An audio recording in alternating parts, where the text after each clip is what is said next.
O que são as 4 causas de Aristóteles?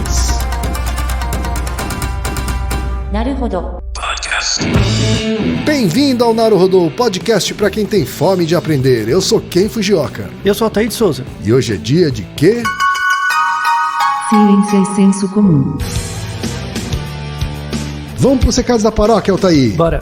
Número 1, vai no apoia.se e deixa sua contribuição. Já agradecemos. Número 2, vai na iTunes Store e deixa 5 estrelas e um comentário. Isso aí.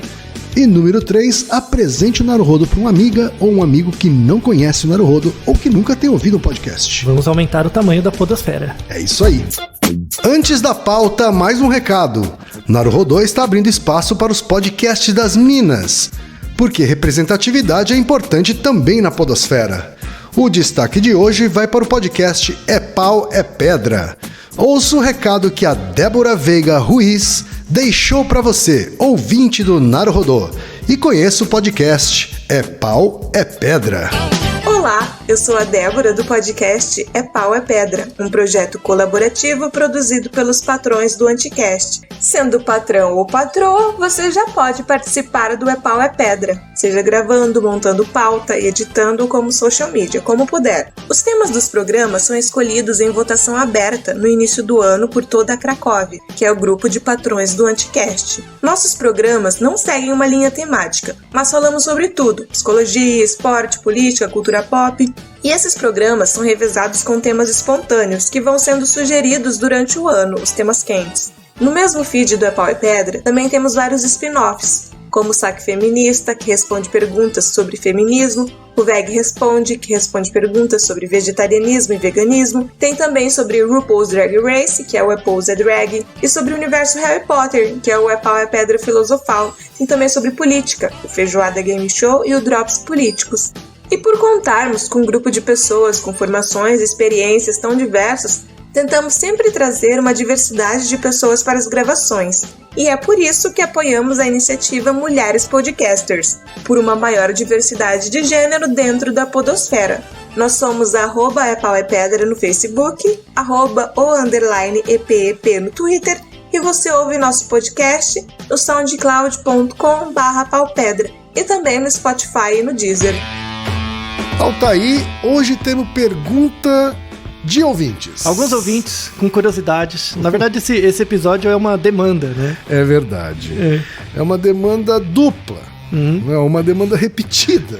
Muitas vezes, em vários lugares, né? Porque a gente fala disso em vários episódios. A gente já tem um episódio onde a gente fala sobre isso de uma maneira um pouco mais alongada, que é o episódio 94. Isso. Né? O episódio O que é Teorema de Bayes e o que o horóscopo tem a ver com isso. Então é um episódio que fala de Teorema de Bayes, fala de horóscopo, explica as 4 causas, né?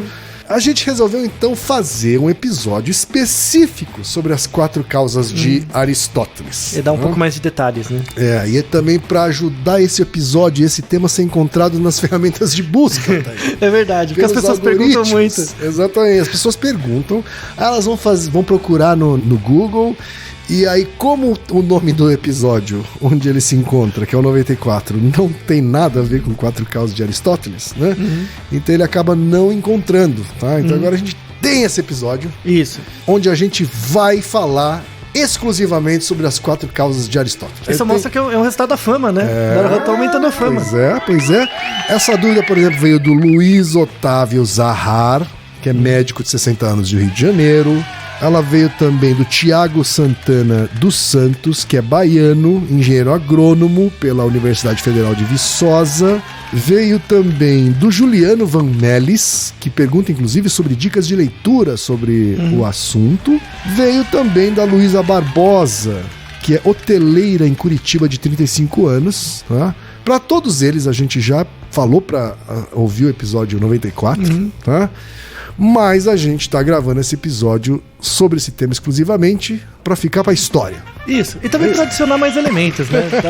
Dá pra explicar um pouquinho mais. E para ser encontrado pelo Google. Isso. Hã? Mas dá pra falar um pouquinho mais do Aristóteles em si, né? É verdade, Altair. Então vamos falar um pouco sobre Aristóteles e sobre as 4 causas, sobre metafísica. Né? Ok, antes, você já tinha ouvido falar das 4 causas de Aristóteles antes?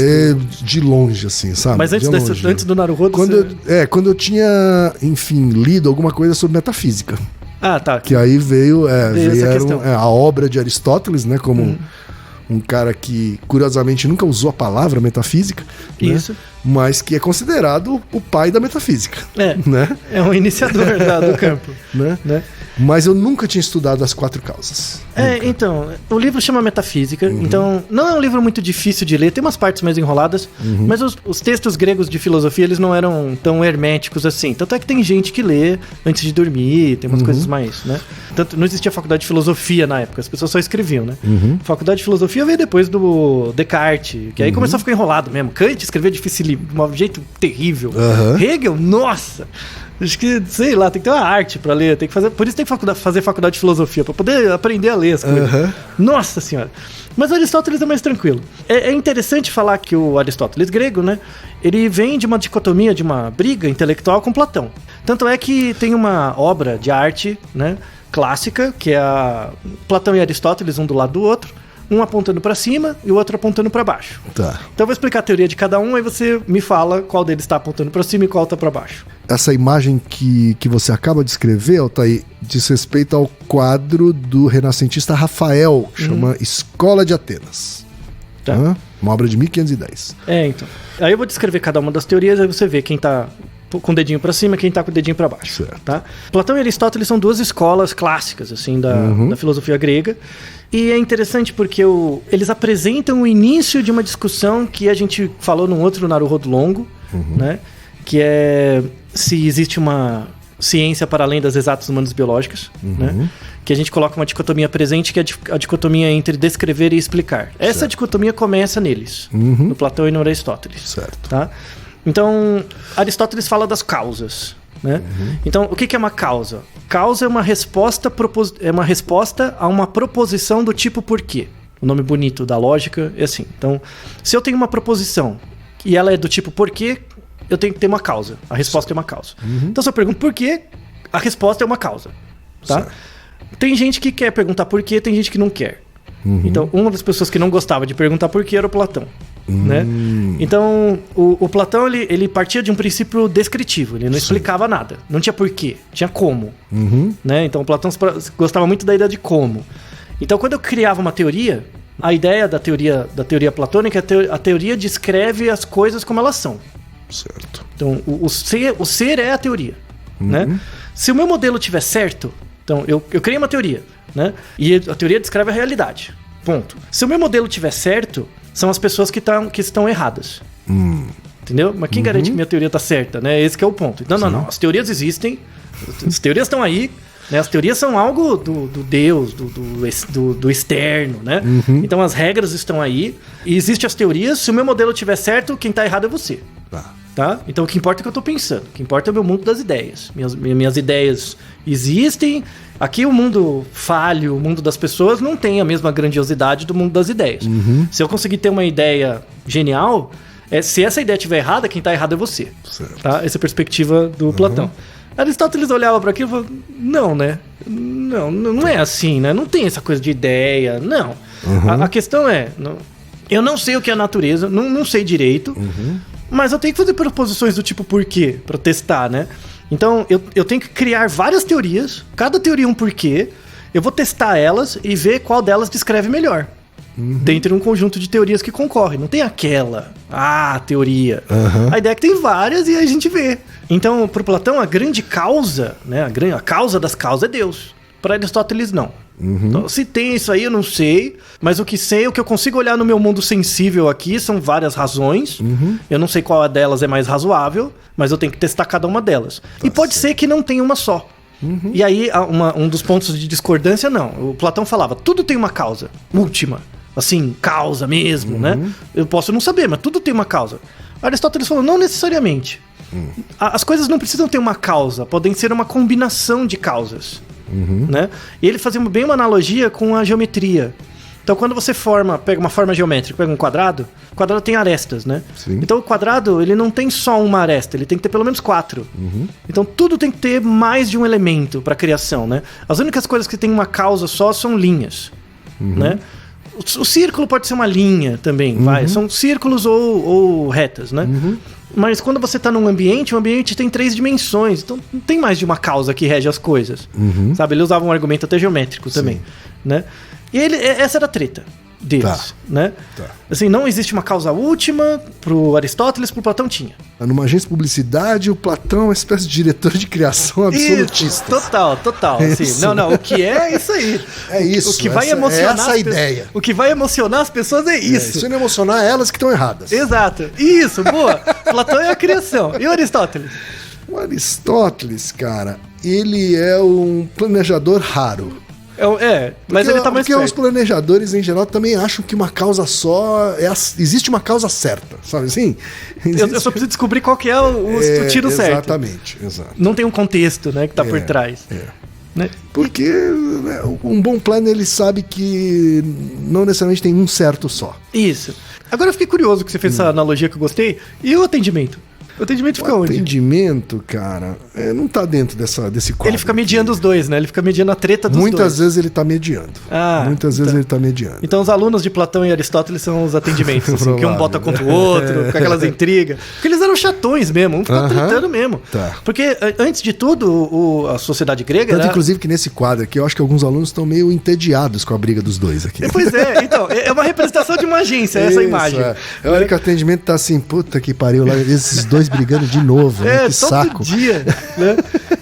Porque o Platão e Aristóteles, eles tinham, além do interesse... Não é nem interesse científico, porque não era uma ciência formal, como a gente conhece hoje.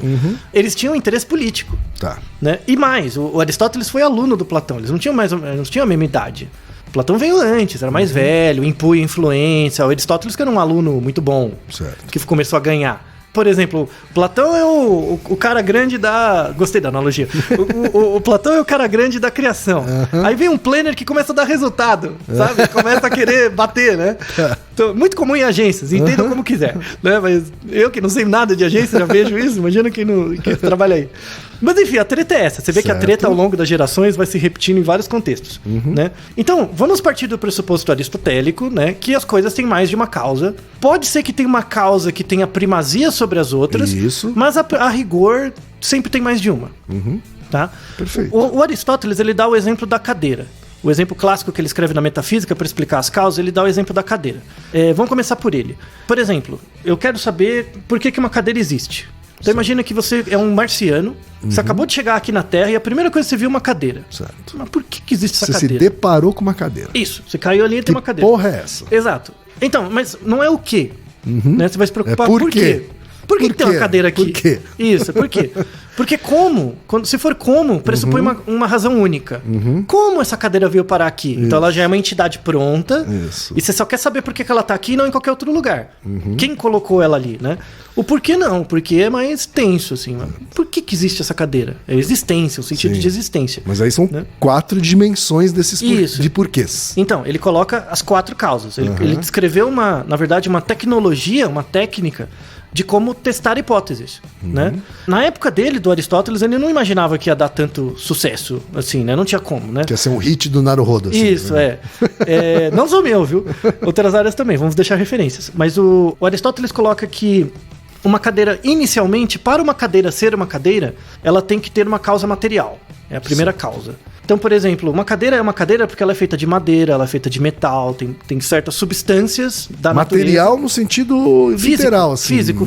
Material. De que material é feito? Isso, físico mesmo. Então, se não existisse no mundo nenhum material que fosse capaz de construir uma cadeira, as cadeiras não existiriam. Você podia até imaginar as partes da cadeira, mas não tem um material para fazer, logo ela não existe. Tá? A recíproca não é verdadeira. Se eu tiver um toco de madeira, não quer dizer que eu tenho uma cadeira. Eu preciso moldar esse toco. Tá? Certo. Então, as cadeiras têm uma causa material, que é a madeira. Mas não é porque eu tenho madeira que eu tenho uma cadeira. Então, a causa material, ela não é em si única. Certo. Precisa das outras. Então, já briga com Platão. Não, existe a causa material última, que é Deus. Deus cria as coisas, Deus, plim, criou. Certo. Você já está na sua integralidade. O Aristóteles, não. Não é, por exemplo, não é porque você tem um corpo que é você. Tem outras coisas além disso, tá? Então, as cadeiras são cadeiras, primeiro, porque elas são feitas de madeira, tá? Mas o fato de eu ter madeira não quer dizer que eu tenha cadeira. Aí você vai pro segundo nível de causa, que é a causa formal. Certo. Então imagina que eu tô vendo um toco de madeira. Potencialmente tem uma cadeira. Eu posso moldar esse toco do jeito que eu quiser. Se eu pegar o toco, começar a cortar ele, fazer o encosto, o assento, os pés da cadeira, eu vou estar fazendo as partes da cadeira. Sim. Então imagina que eu moldei aquele toco e fiz os pés da cadeira, coloquei, fiz o assento, o encosto, fiz todas as partes. Só que eu não montei. Tá. Eu só fiz as partes e coloquei em cima de uma mesa. Tá? Eu tenho a cadeira? Não. Não. Você só tem as partes. Sim. Ainda você só tem a causa material, que é só a madeira. Eu fiz objetos de madeira. Né? A partir do momento que eu coloco esses objetos de uma forma lógica, aí eu tenho a causa material formal da cadeira. Tá? Tem a ver com configuração. Com a organização. Então, por exemplo, se eu montar a cadeira e colocar um pé pra cima e um pra baixo, a cadeira não tem causa formal. Ela tem a material, mas não a formal. Não vai servir como cadeira. Né? Então, a forma diz respeito à ordem das partes. Né? Tem que estar organizadas num sentido lógico. Se eu tenho a madeira, fiz as partes e organizei essas partes num sentido, tem que ter alguém que organizou, não tem? A cadeira não nasce em árvore, a cadeira não aparece do nada. Isso. Né? Para você Alguém ou algo fez aquilo. Isso, tirou a causa formal da causa material. Quem? Pode ser, por exemplo, um carpinteiro. Isso, o carpinteiro. Então o carpinteiro é a causa eficiente. O carpinteiro é aquilo que dá movimento à causa material e organiza as partes no sentido de gerar algo. Porque, de novo, pensa o toco de madeira. O toco de madeira ele podia virar qualquer coisa. Por que ele virou uma cadeira? Porque teve uma energia que transpôs, que movimentou aquele toco para gerar uma cadeira, ao invés de qualquer outra coisa. Quem fez isso, quem deu esse senso de ordem, foi o carpinteiro. Então ela é a causa eficiente. Certo. É o que deu eficiência para a madeira virar a cadeira. A causa eficiente. Então eu tenho a madeira, tenho as partes, isso foi juntado por um carpinteiro. Então eu tenho a causa material, formal e eficiente. Aí a última causa é a causa final, que é, para que serve, em sentido último, para que serve uma cadeira? Que é o propósito. O propósito. É o propósito. Isso, qual é? Alguém se sentar. Isso, alguém sentar. Né? Então o objetivo último de uma cadeira é para alguém sentar. Né? E isso tem a ver com a eficiente, tem a ver com o carpinteiro. Sim. Então o carpinteiro foi a motriz do processo. E como é o propósito último, é a causa final. É a causa final, exato. Então você vê que é uma tecnologia muito explicativa. Sim. De vários fenômenos, né? Sim. E fez muito sentido, Aristóteles ganhou muito reconhecimento. Vou voltar de novo na questão da publicidade. Compara com a questão da criação, né? Você tem a criação, essa criação mágica. Plim, saiu a peça. Aí o que o planner faz? Separa em partes, vê cada parte, dá um movimento. Então, por exemplo, se você pensar a criação, né? A criação é o Platão. Mas se você pensar, por exemplo, a cadeira como se fosse a peça publicitária, a figura do planner é qual causa? Ele é uma delas. Imagina que você está desenvolvendo uma campanha. Tá? Para você desenvolver a campanha, você tem que ter as partes. Não é porque você tem uma boa ideia que a ideia sai. Né? Então você tem que ter os elementos. Acho que nessa analogia o planner seria mais próximo da causa material, na verdade. Ele é eficiente. Ele é o carpinteiro. Então, né, que eficiente quem faz é o criativo. Ah, você acha isso mesmo? É. Então, você tá vendo como a gente consegue discutir? Quando a gente discute um fenômeno em função das causas, a gente consegue entender melhor o processo de criação de um fenômeno.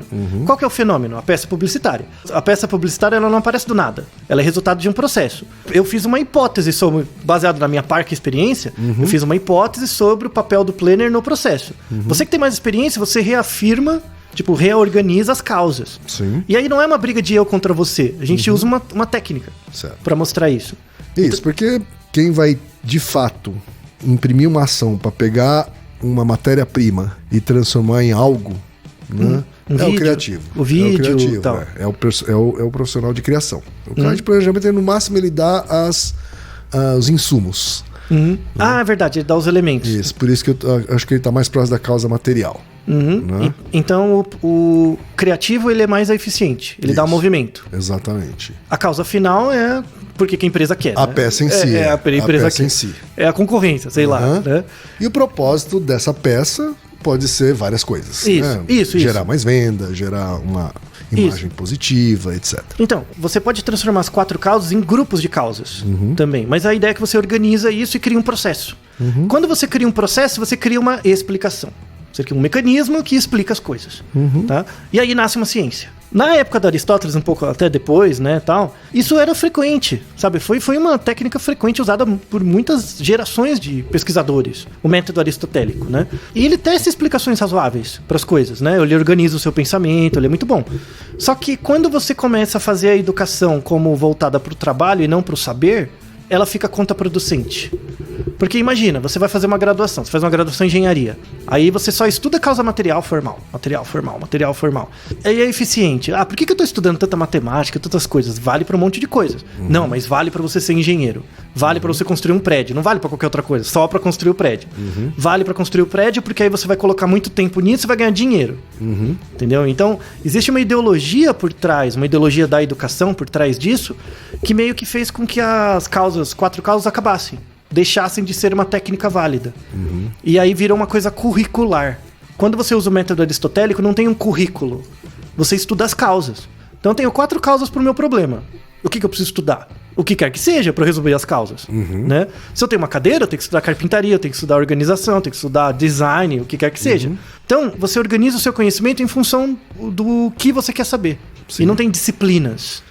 Mas como começou a surgir emprego, trabalhos, né, atividades... E uma educação orientada a isso. Isso, aí se perde o sentido da causa aristotélica. Então você é podado, né? Não, você é de humanas. Você só vai estudar essas coisas. Logo você joga causas fora. E aí você reduz a realidade a algumas causas. E aí você perde o conhecimento do todo. Né? Então Platão volta. Não, o Deus que existe são os 3 porquinhos da sociologia. O Max Weber, o Marx e o Durkheim. Não tem outra realidade que não é isso, entendeu? Ah, não, a matemática é explicada só pelo Newton, tal, acabou. A biológica é Darwin, e não tem outra realidade. Mas você entende que a formação limita? Prende você em algumas causas, e aí o seu entendimento da realidade fica sob julgo do Deus platônico de cada área. Sim. Né? Então, qual é o Deus da publicidade? É os deuses de humanas. Não, mas você que vai vir de fora falar alguma outra coisa... Não, mas isso é uma causa, ajuda a entender. Ah, não quero saber. Sabe? Aí você cria uma dissociação bizonha das áreas. E aí, hoje, como você tem mais tecnologia, internacionalizou as coisas, você tem acesso a mais elementos, né? Fica difícil negar o modelo aristotélico como algo que pode explicar. Sabe? Você vê como publicitário mesmo, você trabalha lá, você vê necessidade de saber interpretar dados, de coisas que podem te ajudar. Claro. Sabe? Então, você vê que a sua formação foi ruim, né? Ela te limitou num certo sentido. E essa é a briga. Então, o meu objetivo em começar a usar as causas aristotélicas era para romper a tricotomia, né, dessas áreas. Sim. E propor o estudo em função dos problemas que você quer resolver. Né? Então, eu quero resolver, sei lá, eu quero implementar um programa de saúde pública para reduzir a fome, sei lá, numa certa região. Eu tenho que saber epidemiologia, eu tenho que saber dados, eu tenho que entender das doenças que a fome causa. Nutrição, todas as áreas você vai juntar. Eu tenho que entender de marketing, porque se for para implementar uma política, eu tenho que convencer as pessoas, teorias de persuasão, tenho que saber de psicologia, de medicina, não tem mais campo. Entendeu? É em função dos fenômenos naturais que você observa. Né? Na minha consultoria, né? Fazendo um jabá aqui, na minha consultoria, que é a ADA, os times são montados justamente em função desses conhecimentos específicos, já que as pessoas não têm esses conhecimentos todos numa pessoa só. Isso. Né? Então a metodologia evoluiu em função dos limitantes. Exatamente. Né? Então a metodologia ela leva em conta o fato de que as pessoas foram formadas para o trabalho e, portanto, elas dominam determinadas coisas e não dominam todo o resto. E aí então, para você ter uma equipe com todos esses conhecimentos, você precisa de muita gente. Você precisa de várias pessoas, né? Então a gente junta várias pessoas, cada um com um conhecimento específico mais aprofundado para conseguir resolver os problemas.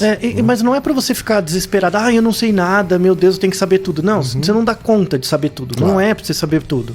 Mas é para você descobrir quais competências você tem. Então, por exemplo, eu gosto de matemática. Eu gosto. Eu posso não ser bom, eu posso não ter talento. Talento não, mas eu posso não ter uma facilidade tão grande. Se você usa 1 hora para resolver um problema, eu vou usar 10. Aí não fica contraproducente. Sim. Mas eu gosto. Eu tenho interesse, eu consegui me desenvolver até um certo ponto. Ah, mas eu fiz faculdade de Direito. Você não vai limitar isso. Por que você não incorpora isso de algum jeito? Sabe? Então, a ideia, assim, mesmo para esses times interdisciplinares, não é procurar a pessoa em função da graduação que ele fez, mas sim das competências que a pessoa tem. Conforme as profissões vão diluindo, né, as coisas vão ficar mais vagas, as pessoas vão ser requeridas pelas competências que elas desenvolveram ao longo da vida. Quanto tempo elas gastaram fazendo as coisas que elas fazem. Sim. E não quantas horas elas trabalharam como advogado, ou como engenheiro, ou como médico. Mas que competências você tem. Perfeito. Né? E aí você vê que as 4 causas vão ser cada vez mais necessárias. Né? Então volta ao ideal grego de novo, né? De uma formação mais generalista. Uma formação formada na academia, que é a escola, né? Aristotélica é a academia, né? Onde você aprendia de tudo, né? Você tinha um pouco de tudo. E aí desenvolvia mais em função do seu interesse, né? Pessoal ou a necessidade. Pensando, por exemplo, no comportamento. Quais são as 4 causas do comportamento? Comportamento humano, tá? Quando você vê uma pessoa fazendo uma coisa, todo comportamento tem uma causa material. Então pense em humanos primeiro, tá? Todo humano, para fazer um comportamento, tem que ter um corpo. Sim. Tem que ter um cérebro, né? Tem que ter a biologia, né? Sim. Se você não tiver um corpo, se você morreu, você não faz o comportamento. Então, parece bem óbvio. Que áreas do conhecimento são preocupadas com as causas materiais do comportamento, na sua opinião? Eu quero estudar os menores elementos possíveis do comportamento. Que áreas do conhecimento você acha que estudam isso? Olha pra dentro do seu corpo. É meio que muita coisa, né? Sim, mas algum. Dá um exemplo. Tá. Vai da psicologia, biologia, passando por... Mas pense em coisas anatomia. menores. Isso, vai chegando mais perto. A menor unidade de informação do comportamento que o comportamento carrega, quando você vê uma pessoa andando, o andar é o resultado emergente de uma série de processos. Sim. Esses processos começam nos genes. Tá, então, a primeira menor unidade. Uma das menores unidades, o gene, né? Então começa na genética, começa química, bioquímica. Essas áreas trabalham com causas materiais. Se você lê um artigo de bioquímica, um artigo mesmo, Nature e tal, você vai ver que a seção de introdução é pequena, a seção de método é muito grande, porque tem uma técnica muito grande para acompanhar, e a discussão é curta. Porque, em geral, esse dado tem pouco impacto clínico, pouco impacto comportamental. Porque eu só estou trabalhando com um pedacinho, com o gene, né? Então, as causas materiais são basicamente os genes, fisiologia, coisas... pesquisa bem básica, tá? Aí a gente vai para a causa formal do comportamento. Então, eu tenho seus genes se agrupam de um certo jeito. Certo. Né? Eles se transformam em vias. Então, os genes codificam proteínas, que ativam o hormônio, que ativa vias neurais. Então, quando eu falo da causa formal, eu falo de vias. Então, sistema respiratório, sistema neurotransmissor, via neural, né? Toda essa parte de anatomia, neuroanatomia e tal, hormônio... músculo, corpo, isso que é quando você coloca as partes de uma forma organizada. Então, por exemplo, se você tem um cérebro... Que é como a medicina, por exemplo, acabou se dividindo. Isso, ela divide em função das causas, sem perceber. Né? Então, se eu pego o seu cérebro, o fato de você ter um cérebro é uma causa material para você ter comportamento, mas não é suficiente. Esse cérebro tem que estar organizado em partes que fazem sentido. Uma vez que você tem o cérebro, e esse cérebro está organizado certinho, você tem a causa material e formal. Isso quer dizer que você vai se comportar necessariamente? Não, ainda faltam coisas. Falta colocar isso em movimento, né? No caso da cadeira, tem um carpinteiro. Quem é o seu carpinteiro? Essa pergunta é existencial, né? No caso do comportamento humano, né? Quem é o seu carpinteiro? Quem faz você ser você mesmo? Tem um episódio já sobre isso, né? Como você sabe que você é você mesmo, né? É o comportamento. Então, a partir do momento que você se comporta, esse comportamento dá um feedback do ambiente sobre você mesmo. Então, o próprio comportamento. O próprio comportamento eu ia responder que é o desejo dessa pessoa. Então, mas esse desejo é uma explicação do comportamento. Tá? O comportamento é tipo, eu vi você andando. Se eu tô vendo você andando, eu sei que você vai fazer alguma coisa, eu sei que você está agindo, eu sei que você está vivo. Eu infiro atributos sobre você com base no seu comportamento observado. E esse comportamento observado dá um feedback para você também. Então, como é que você sabe que você é você mesmo? Porque você age no mundo. Eu estou agindo, eu estou pensando, eu penso, logo existo. Então, qual que é a causa eficiente do comportamento? É o pensar, é o existir. Né? O pensamento gera existência e a existência dá movimento. Tá? Então, o seu carpinteiro é o seu comportamento. Você só sabe que você é você mesmo porque você se comporta. Por que você fica deprimido? Por que as pessoas ficam deprimidas? Por que esse nome, depressão, redução de atividade? Você deixa de agir, você fica mais introspectivo, você deixa de agir, logo você para de se reconhecer. Porque você só se reconhece quando você está em movimento. E aí você perde a sua causa eficiente. Então não importa que você tenha um cérebro e que esse cérebro esteja organizado, se você estiver deprimido, você perde a causa eficiente. E aí você entra num ciclo. de inatividade que leva à morte, né, em última análise. Então, você entende a causa eficiente e a causa final. Qual é o objetivo último de você? Por que você existe, Ken? A cadeira é pra sentar. Então, imagine um mundo que... Eu existo pra comer lamen. Então, Certamente. a causa final, quando você pensa no indivíduo, não dá pra saber muito bem. Aí são essas explicações. Pra comer lamen, pra viver, porque eu gosto de viajar, porque sei lá, né? Quando você pensa na espécie... Pra comer lamen ao redor do mundo, então já inclui Já inclui viajar. isso. Tá, você vai melhorando essa causa final. Quando você pensa no indivíduo, é muito difícil. A causa final, ela é refeita o tempo todo. Sim. Né? Que é a sua existência, é o seu processo do devir, né? De existir, é o processo de busca da causa final. Então você é um cérebro organizado de uma parte, num sistema lógico. Quando você coloca isso em movimento, gera comportamento. Esse comportamento atua no ambiente, gera um sentido. E esse sentido gera uma desadaptação. Logo, a busca do indivíduo para manter ele em ativo é a causa final do indivíduo. Então a causa final é algo que está para ser descoberto. Você só vai descobrir quando você morrer. Quando você fechar os olhos pela última... muito, né? Não, então, mas pensa nisso. Quando você morre, eu olho pra trás e vejo tudo o que você fez. Aí eu consigo descobrir a causa pra você, mesmo sem você saber. Você nunca vai perceber qual é a sua causa final, mas os outros vão perceber. Você está dizendo que a biografia que aquela pessoa deixou É a causa final. é a causa final dela. É a causa final dela. E está para além do conhecimento formal dela e da consciência. Mas é a causa A final. única pessoa que vai conhecer de fato São os outros. o sentido da vida de uma pessoa são as pessoas que ficam. Exato, são os outros. Por isso você fica triste. Porque você tem a memória. Né? Você tem a memória da história do outro e aí você começa a entender o que ele era. Né? Ah, ele era assim, mas é só isso. Porque a pessoa não está mais em movimento. E é daí então a necessidade, o desejo do ser humano de se manter imortal de alguma forma. Isso, exato. É Deixar buscar um causas legado, finais. Buscar causas finais. Para que ele tenha algum controle de como ele vai ser percebido com o sentido daquela vida pelas outras pessoas que Exato. ficaram. Essa é a teoria do Sartre. A teoria do existencialismo. O existir é a busca da causa final. Né? Só que isso olhando para o indivíduo. Né? Para cada indivíduo tem a sua causinha final. Sim. Quando você olha para a espécie humana, tem uma causa final definida, que é a seleção natural. Certo. A evolução da espécie. A sobrevivência da própria A espécie. solução é isso. Então, eu não fico fazendo as coisas pensando na seleção natural. Não. Você pensa na sua causa final. Mas, em média, seus comportamentos são regidos por princípios ditados pela seleção natural. Sim. O problema, se você... Quer dizer, até porque a grande maioria das pessoas tem como objetivo continuar vivo. Vivo, isso. Então, mas aí é o objetivo do gene, né? Entra no Dawkins. Será que o objetivo de você continuar vivo é seu ou dos seus genes? Né? Mas pro gene não importa. Porque Exato. a ideia é que você tenha pressão Exato. seletiva para se reproduzir. Né? E se você se reproduzir, você continua vivo do ponto de vista do gene. Sim. Né? Então, a causa final existe só na população, mas não entre os indivíduos.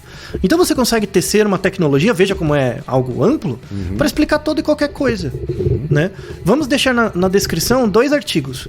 Um artigo é do Jerry Hogan, foi da minha banca de doutorado, aliás, uma pessoa genial, me influenciou muito como pesquisador.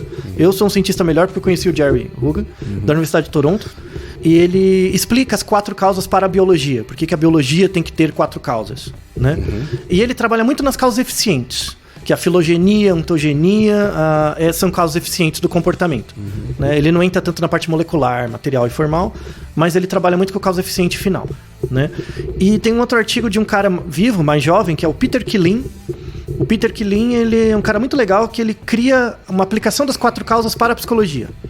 Então, não existe aplicações das causas para as áreas. Porque por conta de toda a questão ideológica ainda, né? De trabalho. Certo. Mas a tendência é que isso comece a aparecer cada vez mais. Eu vou deixar uma literatura inicial. O Naruhodo é uma forma de divulgar. Tá, então, eu vou estudar um jeito de aplicar isso no mundo dos negócios. Então, essa é uma pergunta legal para virar como um livro. Para virar como um livro. Como é que você aplica isso para... Eu não chamaria de mundo dos negócios, mas para disciplinas. Na publicidade. Como você usa as 4 causas, que competências você tem que desenvolver na publicidade. Isso. O que eu advogaria é, com base nas 4 causas, você mude os currículos dos cursos. Então, os cursos... O que a publicidade quer resolver enquanto fato social? Qual que é a atuação da publicidade? Tal. Quais competências são necessárias? São essas. quais causas são respondidas, aí que você cria o currículo. E aí você cria profissionais muito mais integrados, sem exatos humanos biológicos. Né? Então, eu espero que tenha esclarecido, né, a questão das 4 causas. Acho que a gente deixa um material e exemplos úteis. Não é fácil. Não pense que eu não gaste umas boas horas pensando nas causas da coisa. Há discussão. Lembra que eu propus umas 4 causas, você já rebateu. Há discussão. Mas pelo menos a gente tem elementos para discutir na mesma régua. Sim. Então, discuta com seus amigos. Se quiser, mande perguntas e a gente vai tentando responder. Mas o futuro da construção do conhecimento são as 4 causas da aristotélicas. Tá certo? Guarde isso. E não há uma verdade absoluta. Exato. Então, para encerrar, voltamos ao quadro do Rafael. Isso. Quem está com o dedinho para cima? Platão, obviamente. E dedinho para baixo? Né? Aristóteles. Exato. Certa resposta. Platão tá apontando para Deus, quer dizer, tá pro céu. O ideal. Né? Isso. É de lá que vem a grande resposta para tudo. A grande causa. Né? E o Aristóteles para baixo. Não, vamos olhar aqui, ó, que você tem pelo menos 2 pés. Né? Então vamos usar eles para andar. Naruhodô, ilustríssimo 20. なるほど。 Você sabia que pode ajudar a manter o Naruhodô no ar? Ao contribuir, você pode ter acesso ao grupo fechado no Facebook e receber conteúdos exclusivos. Acesse apoia.se/Naruhodô Podcast. E você já sabe, aqui no Naruhodô, quem faz a pauta é você. Você tem alguma pergunta pra gente ou quer comentar algum episódio? Escreva pra nós. podcast@naruhodô.com.br. Repetindo? podcast@naruhodô.com.br. E lembre-se, mande nome completo, idade, profissão e a cidade de onde você está falando. É isso aí. なるほど。 Esse podcast é apresentado por b9.com.br.